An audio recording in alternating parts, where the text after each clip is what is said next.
Hi again then guys, and welcome to another specific race car review for Gran Turismo Sport, and this time we're taking a look at a car that I immediately started to look forward to as soon as I noticed it very briefly in the special trailer that Polyphony released before the release of GT Sport at E3. The car is very briefly seen on, I think it was an oval circuit, if I remember correctly, and I immediately thought that this car would have a lot of potential and would make a great rival for any Audi TT based race cars that might prove to be in the game. And as it turns out, that is pretty much the case. The Peugeot RCZ Gr.3 race car is actually a really good one. It's not one of my most used race cars for the simple reason that it's one of my more recent purchases. I didn't win the vehicle, I chose to buy it instead of waiting.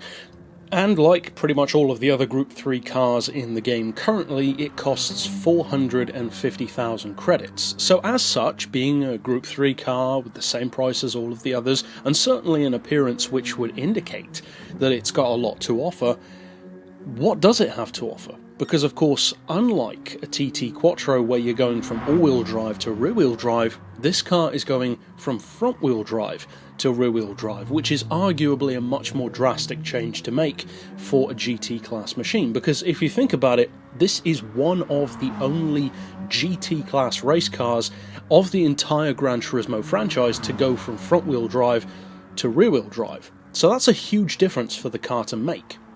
Now, the road version of the Peugeot RCZ is a fantastic front-wheel drive coupe. It's got great control, even on Gran Turismo 6, the first generation model is a great little sports car, a very undervalued one, and although it's not one of the absolute fastest coupes in the game, it's certainly not bad, especially for its power.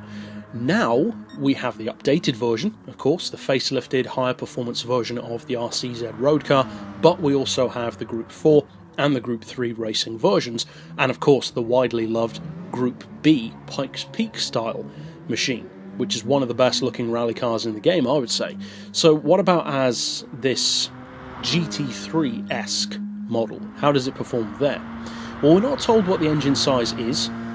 I would personally assume somewhere around a 2 litre, most likely, and from that engine you're looking in crate form, before you've done any upgrades, at 516 horsepower, which is pretty good, 404 foot-pounds of torque, which isn't huge, but it's okay, and it weighs exactly 1,200 kilos, which isn't too surprising, given that this is of course a fictional racing machine, and when Polyphony makes fictional ones like this or the Jag F-Type, that seems to be the kind of weight that they give the car, around 1,200 kilos. The horsepower per tonne is 430, which is decent enough, certainly more than good enough to go up against plenty of other fictional Group 3 cars in particular, but also quite a number of real ones as well. So potentially this could be a quite good rival to stuff like the Alfa Romeo 4C Group 3 machine, potentially the Beetle, but given how good that car is, maybe not, and a couple of other fictional ones as well, the Jaguar, for instance, that we mentioned earlier, the F-Type.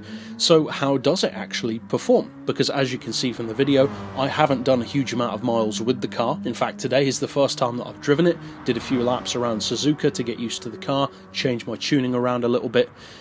So, from a certain point of view, not only is this a review of the car, but it's also kind of my first impressions of the vehicle also, because although it was one of my personal most anticipated cars in the game, it still took me a while to get around to buying it, because there were so many others to work with, to tune up, to do liveries for, to review, all that kind of good stuff. Well, I'm definitely glad that I did buy it, because this car is very good. The handling isn't perfect. I don't know if I could call any of the Group 3 cars perfect, strictly speaking, but it does definitely have handling that I would say puts it in, say, the top half of the Group 3 category in terms of how good it is, maybe even in the top 25% of the cars that are available in terms of how good the handling is, and I would back that up with actually using the car. This isn't just a vehicle that I would say, yeah, it's good, but not use it that much. If I were choosing a Group 3 machine, it would probably for me be between 3 in particular so far, and those are the Porsche, the 911 RSR, the Beetle, which would be pretty much my go-to car and has been for a while, and this one, the RCZ, because it really does feel that good. The weight is light, relatively speaking, and you can of course make it even lighter, and the power, although not quite as high as some others, certainly no way near something like a Beetle, is still high enough to get the job done. Now the handling, due to being a mid-engine rear-wheel drive car instead of front-engine front-wheel drive, has a bit of getting used to. It handles more like what you'd expect from something like a Ferrari now than what it started as, really, as a Peugeot. Really now it's only a Peugeot RCZ in name. Underneath, it's about as different as you could realistically make it.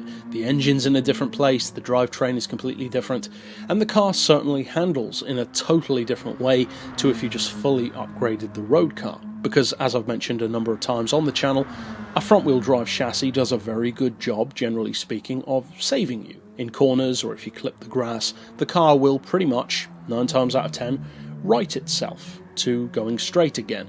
You don't have that kind of ballast for you, that safety net, if you will, when you're driving a mid-engine rear-wheel drive or even a front-engine rear-wheel drive car, because if you clip the grass, especially with the rear tyres, you're going to know about it. The car's going to get a little bit squirrely, it's going to try and flick its tail out, and of course you have to compensate for that kind of stuff, not just in a reactionary way, but also in entering the corner and approaching the corner, and the way you drive the car overall has to be different. In terms of its track potential, I would say it's got a lot of it. Now, of course, I haven't raced this car online, but it would not at all surprise me to learn that people enjoy doing so, because it certainly feels very fun to drive, and it feels like it has a ton of potential in terms of more flowing circuits, if you know what I mean. Not necessarily my number one choice of technical race car, because it can get a little bit slippery in lower speed corners, but for tracks such as the Nordschleife, especially the, say, second third of the track, where it's a very high speed flowing from corner to corner section of the circuit, this car feels like it would really shine in those areas on those kind of tracks where you are taking corners but you're still going at, say, over 100 miles per hour. So those very, very high speed flowing corners and flowing tracks. And granted, there aren't a huge amount of those tracks, but I think that this car would very much be at home under those kind of circumstances. It changes direction at high speed very nicely, very smoothly, it's not twitchy. It tends to be the lower speed stuff where it can get a little bit tail happy. But overall, I didn't find it difficult to drive at all, even though I haven't been doing so for very long. And I can definitely recommend the car. It's definitely worth checking out. And so, overall, that's it for this particular pick. I'll see you guys next time. And as always, thanks for watching.